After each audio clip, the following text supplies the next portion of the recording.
जो भी पद हमारे पास था महासचिव, राष्ट्रीय महासचिव का, उससे भी हमने त्यागपत्र दे दिया। रीजन कोई पर्सनल नहीं है और दरअसल ये जो फैसला हुआ, ये जो सरकार चल रही थी बिहार में महागठबंधन की, इसमें बात विचार होना चाहिए था। एक अच्छी सरकार चल रही थी और जिसमें नीतीश जी की भी इमेज बन रही थी और साथ ही जो उनके डिप्टी सीएम थे तेजस्वी यादव, उनका काम बहुत अच्छा था, लोग अप्रिशिएट कर रहे थे। उनके नौकरी का मामला हो, रोजगार का मामला हो, और लोगों ने अप्रिशिएट किया था और समाज में अच्छा एक मैसेज था।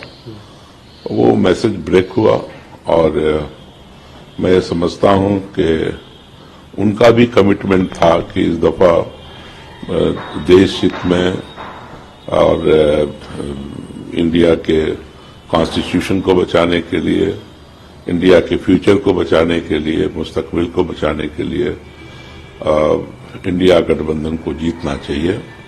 तो वहां हम आहत हुए बहुत ज्यादा और आज हम ये मजबूर हुए कि मतलब इस पार्टी को छोड़ करके कोई और रास्ता चुने। तो रीजन क्या मान रहे हैं सर कि आप नीतीश कुमार ने जो फैसला लिया महागठबंधन से अलग होकर फिर से एनडीए में जाने का, क्या वो एक बड़ी वजह है? बड़ी वजह वही है और उससे ज्यादा वजह कोई हो नहीं सकती। देश हित सबसे बड़ी चीज होती है, वो थी। तेजस्वी जी भी लगातार कह रहे थे कि एनडीए ने, बीजेपी ने हमारे चाचा को हाईजैक कर लिया। तो लगता है कि नीतीश कुमार को अब बीजेपी ने पूरी तरीके से हाईजैक कर लिया है, या फिर जेडीयू में ऐसे लोग हैं, ऐसे नेता हैं जो चाहते नहीं है कि आप लोगों के साथ अलायंस रहे? नहीं, देखिए, मैं समझता हूं कि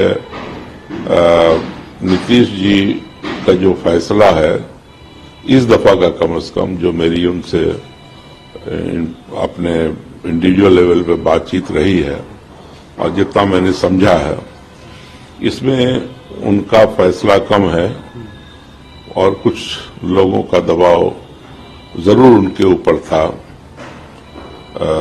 जिसकी वजह से वो अलग हुए हैं। तो ये देश हित में और राज्य हित में ठीक नहीं हुआ, यही मेरा मानना है। 15 साल पहले के जेडीयू में और आज के जेडीयू में क्या डिफरेंस देख रहे हैं सर? किस तरीके से क्या लगता है कि आज नीतीश जी का जो देखिए, मैं तो कमजोर हो गया है?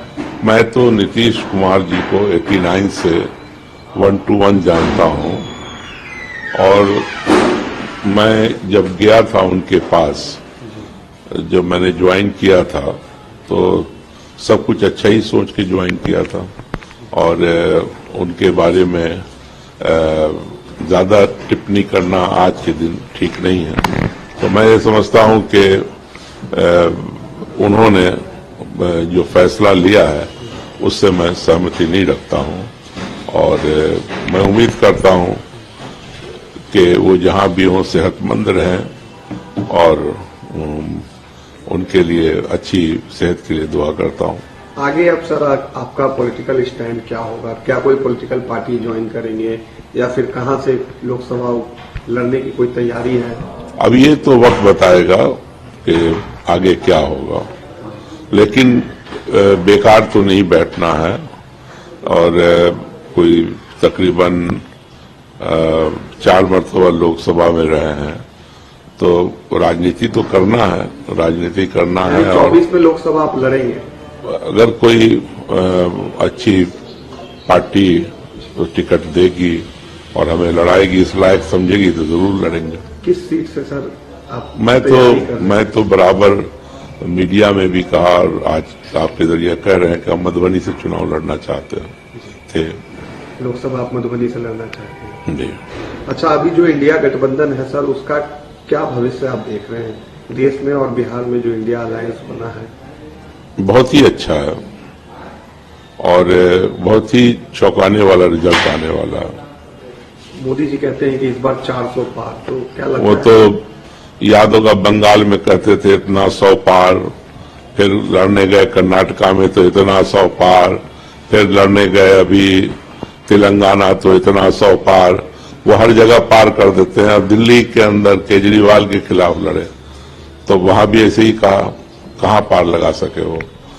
और पिछली दफा जो आपको याद होगा बिहार आए थे वो 2015 में, जब ये सब मिलकर लड़ रहे थे लालू जी नीतीश जी, तो इतना 100 पार जाने क्या क्या बांट दिया बिहार के अंदर। लेकिन आपने देखा रिजल्ट तो पब्लिक के हाथ में है और गारंटी दे रहे हैं जनता 400 पार की, और मोदी की गारंटी दे रहे हैं 400 पार की भी गारंटी दे रहे हैं सर।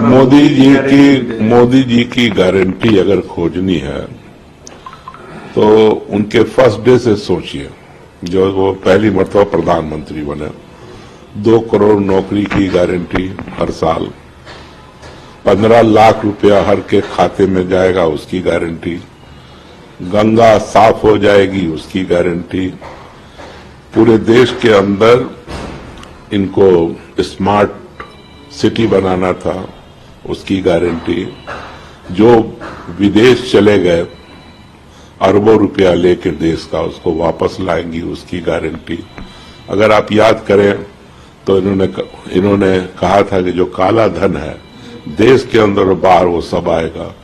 तो इनको काला धन सिर्फ पॉलिटिकल पार्टी के जो लीडर है उसके अंदर नजर आता है, लेकिन अगर आप देख लें तो काला धन 2 रुपया बाहर से विदेश से नहीं आया, ना एक कल्प्रिट पकड़ा गया, ना उसमें कोई कार्रवाई हुई बड़ी। तो देखिए उनकी गारंटी तो बहुत सारी है। अब ये मुल्क है, इस मुल्क की अपनी एक अर्थव्यवस्था है, एक इकोनॉमी है।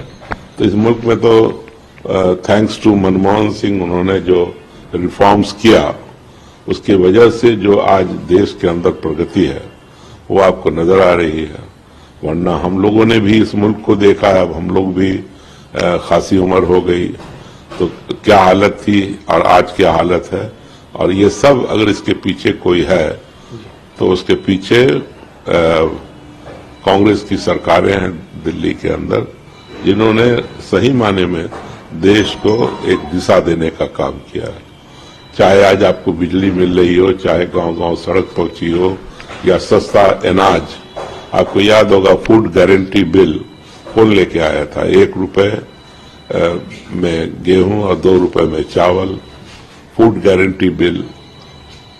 अब ये तो सब चीज अपने नाम लेते हैं। और क्या पहले शौचालय नहीं बनता था? अब इस मुल्क के अंदर 6.5 लाख से ऊपर गांव है। तो ये भाषण में अपने बोलते थे कि आज भी 19,000 गांव में बिजली नहीं है। भाइयों बहनों, क्या 19,000 गांव में बिजली जानी चाहिए या नहीं जानी चाहिए? तो ये नहीं जिक्र किया उन्होंने कि 6.5 लाख में बाकी जगहों पर बिजली पहुंच चुकी है। तो ये तो अगर आपको याद होगा ये UPA 1 में ये कमिटमेंट लिया गया था कि 2020 तक गांव-गांव बिजली पहुंच जाएगी। तो ये सब छोड़े, ये उनके जो गारंटी है ना, वो गारंटी सबको मालूम है किस चीज की गारंटी। हाँ, अलबत्ता ये बात जरूर है कि भारतीय जनता पार्टी पूरे 5 साल सरकारी काम कम करती है, पॉलिटिकल काम ज्यादा करती है। वो हर वक्त अगले चुनाव की तैयारी, ये गलत है। राजनीति को इस तरह से नहीं करना चाहिए। जो वक्त आपको मिला है मुल्क को आगे बढ़ाने के लिए, अपने समय को वहां लगाइए। तो ठीक है, वो कितना पार तो वक्त बताएगा, रिजल्ट बताएगा कितना पार हुआ। एक आखिरी सवाल सर, इलेक्टोरल बॉन्ड का डेटा जो है पब्लिक हो चुका है, जिसमें सबसे ज्यादा परसेंटेज बीजेपी का है। और 2 दिन पहले जेडीयू की भी 10 करोड़ की बॉन्ड की रसीद आई। उसमें कहा गया कि किसी व्यक्ति ने जेडीयू ऑफिस में बंद लिफाफे में पैसा दे दिया। तो ये दोनों चीज को आप कैसे देखते हैं? देखिए, जहां तक सवाल पैदा होता है, जब ये बॉन्ड आया था तभी संदेह के घेरे में आया कि एक आदमी अपना सोर्स नहीं बताएगा कहां से पैसा आया, और फिर उसका नाम भी उजागर नहीं होगा।